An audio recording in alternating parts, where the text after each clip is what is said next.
30 years ago when I wrote The Belarus Secret, the Justice Department and other agencies censored the heck out of it. And now, 30 years later, I'm free to write about it. And they've sort of walked into their own trap. They wouldn't have censored this stuff out of my book 30 years ago unless it was true. And now they can't deny it. It's funny, my book came out on Veterans Day in November, and 3 days later the Justice Department leaked a 600-page report to the New York Times, apologizing, justifying their efforts, and admitting that, in fact, the U.S. government, did recruit some Nazis, and we might have lied about some stuff to the courts. But the idea was that before a single review could be written about my book, they wanted to get their story out and plead to the misdemeanor because they knew I was going to charge them with the felony. There are people in the Justice Department who belong in prison. They lied to Congress. They orchestrated one fraud after another. And this isn't just, one little episode. This is something that goes back to the 1920s. The Justice Department was protecting those great American families who funded Hitler. Teddy Roosevelt banned monopolies, trusts, and cartels in America. The Webb-Pomerene Act of 1918 allowed American corporations, the robber barons of Wall Street, to set up monopolies, trusts, and cartels overseas. So these crooked companies bought three countries. They funded the infant Nazi Party of Germany, the infant Bolshevik Party of Russia, and what became the House of Saud. Basically, they funded three terrorist groups to take control of three countries that would allow them to set up their monopolies, trusts, and cartels. This is both Republicans and Democrats.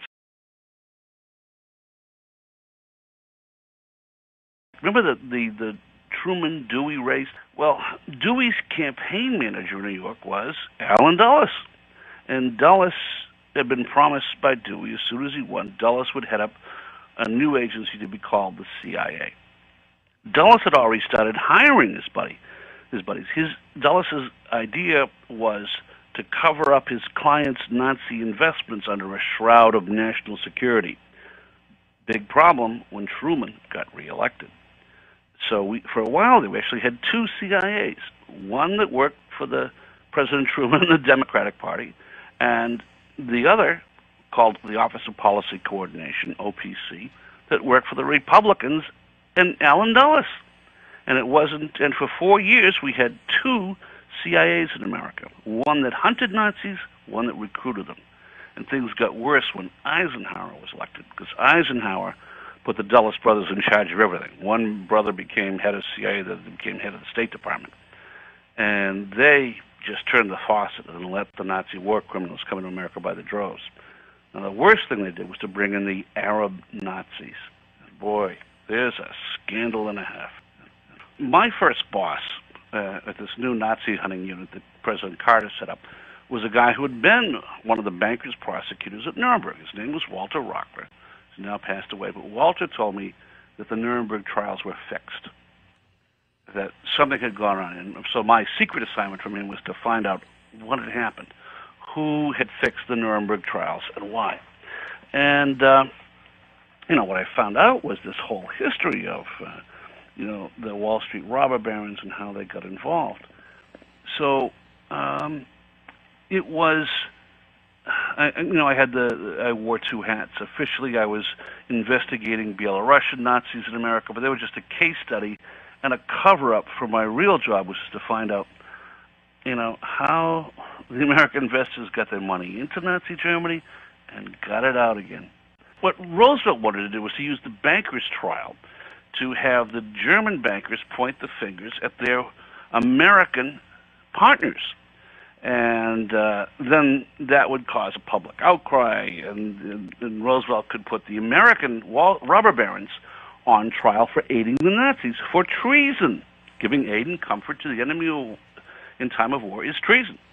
And Roosevelt had more than the two witnesses the Constitution required. He had hundreds of witnesses. In fact, there were 150 Americans who had worked inside the Third Reich all during the war on behalf of American companies. And Dulles had to hide them. So they set up a special prison camp called Ashcan Dustbin after the war, and they hid the Americans, traitors who worked for the American companies, in that camp. And eventually the Justice Department quietly released them all and brought them home. Not a single American was ever tried for treason for helping Hitler before, during, and after the war when they smuggled the Nazi money in. And I think part of it was the Dulles brothers designed an uncentralized intelligence system for America after World War II, so no one could ever put all the pieces together to indict their clients for their financial collaboration with the Nazis or the Bolsheviks. And we actually had 22 different American intelligence agencies after World War II. And the Dulles brothers invented stovepiping. You couldn't just call the guy in the agency next to you. You had to send it all the way up your chain of command to your boss, and he would send it over to the top of their agency and would work all its way down. So there was lots of opportunities to make sure that investigations got killed. So that's what stovepiping was intended to do, was to prevent the sharing of intelligence. Well, they discovered that many of the Nazis had been assigned to prosecute were on the CIA payroll. CIA didn't have a clue because these guys had come in from the State Department with phony biographies. And, but it was really an enormous scandal because it showed that the Attorney General of the United States had disobeyed President Truman and had personally sponsored Nazi war criminals in coming in. So I was threatened with imprisonment if I spoke out. So the way around that was congressional hearings. So I ended up on 60 Minutes and caused a national uproar. Congress demanded congressional hearings. Mike Wallace got the Emmy Award. My family got the death threats. But the congressional hearings, I've now discovered, were fixed. That the Justice Department had gone behind my back and made sure that there was no secret session, no executive session, where I could discuss the classified files. And I didn't know why. I didn't know at that time that the Arab Nazis, I'd seen all their files, were back on the payroll again. That Vice President Bush, back in 1985, had hired the Arab Nazis to go fight the Russians in Afghanistan. And I didn't know that the Justice Department itself was lying through its teeth to Congress, portraying guys like Mykola Lebed, the head of the Ukrainian version of the Gestapo, were telling Congress that he was the leader of the anti-Nazi resistance. What a horrible lie. So the Justice Department has committed fraud on Congress not once, but twice. And they're going to keep on getting away with it until we put some lawyers in jail. And that's why I wrote the book. I lived long enough to outwait all the censorship, and the 30-year time barrier expired. Now these guys have to face public inquiry. The idea was that Galen said, I'm going to re-recruit all of these guys who collaborated with us in the invasion of Russia and put them to work to set up underground spy cells behind Russian lines. So Galen said, I'm going to recruit all of the former Nazi collaborators of Eastern Europe and put them back on my payroll. Just give me money and I'll take care of everything. And the Dulles brothers said, sure, what the heck. The Dulles brothers really didn't care about Galen. All they cared about was that it was a perfect cover for national security, a blanket to throw over their corporate clients' collaboration with the Third Reich. So Galen was just a useful cover story to them. And of course, Galen was totally incompetent. If he'd been any good, the Germans would have won the war on the Eastern Front. But because of Galen, Nazi war criminals were put on the German intelligence payroll, and then the OPC payroll, and then finally the CIA payroll. But at the end, the CIA didn't even know which of their employees were Nazis. That's one of the things I wrote in my new book, was I revealed a memo I had written to the CIA explaining that a lot of their files had been destroyed by OPC. The CIA just didn't know which of their own employees had been previously employed by the Third Reich. Steve Roman was the wealthiest man in Canada. He was Richard Nixon's partner in the uranium mines up in Canada.